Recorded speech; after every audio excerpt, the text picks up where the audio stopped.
going to go ahead and continue with our program at this point. Thank you. So one of the things I learned when I served as the Chief Patient Officer at Merck was the value in making sure that patients were also always the center of everything that we do. So I was so pleased to come to FNIH and realize that the same was true in this organization. Everyone is committed to the same ultimate purpose. The thing that gets them up in the morning is the sense that we need to act with urgency so that the impact of our work can really benefit patients and their families faster. So we are really working hard to be exemplars of patient centricity in all of our work, from the bench to the bedside, so to speak, and beyond. This year we launched a new patient advisory council to bring patients and members of their communities in to advise us. And we also launched a patient ambassador program to ensure that the lives and the lived experiences of our patients were available to us, not only to inform our work, but also to help let others in the world know how important this was to us and how we could connect with them. So tonight, we're honored by the presence of a very special guest.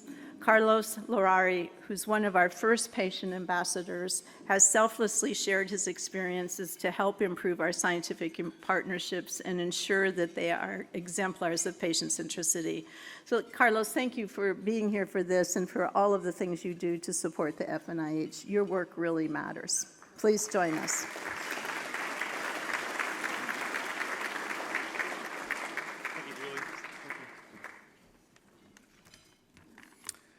Thank you, Julie. Good evening. My name is Carlos, and I am Steering Committee Co-Chair for the Accelerating Medicines Partnership for Schizophrenia and former board member of NAMI, the National Alliance on Mental Illness. I'm an advanced practice nurse by training, a law student at the University of Michigan, go Blue. That's right.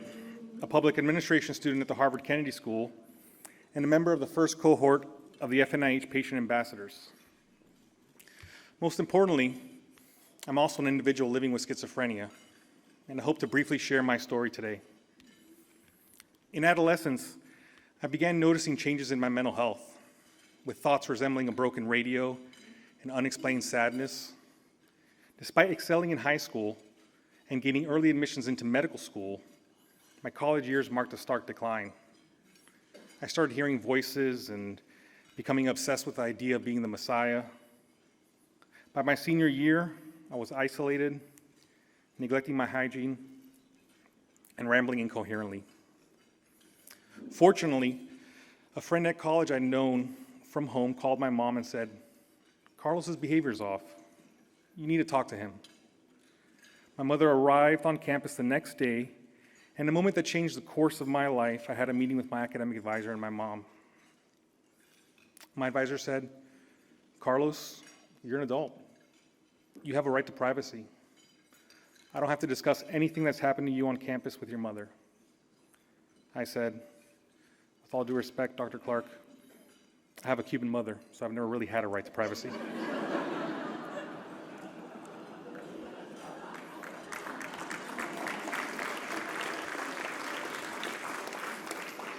That is a true story.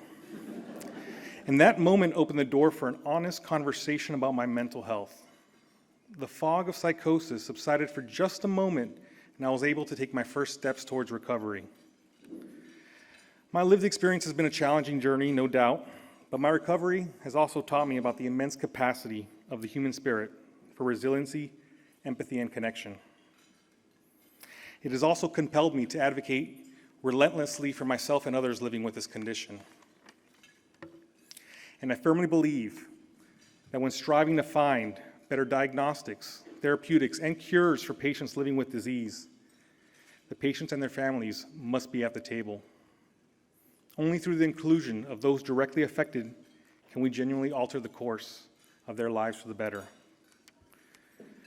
Bringing patients into research and policymaking builds trust, builds legitimacy, and fosters the development of outcomes and solutions that matter to patients and their families.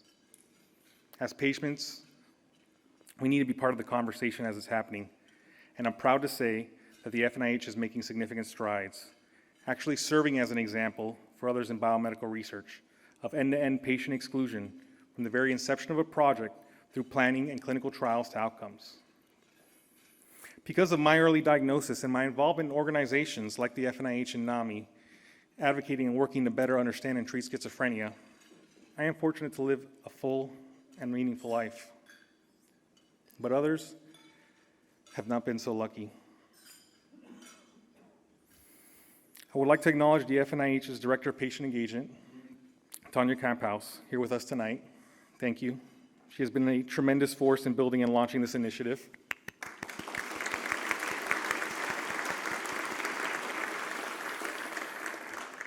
And I salute all the people in this room, the astonishing endeavors by those receiving awards tonight for their work, and the team at the FNIH for taking the necessary steps to include me and my colleagues in moving medicine into a brighter future. Thank you.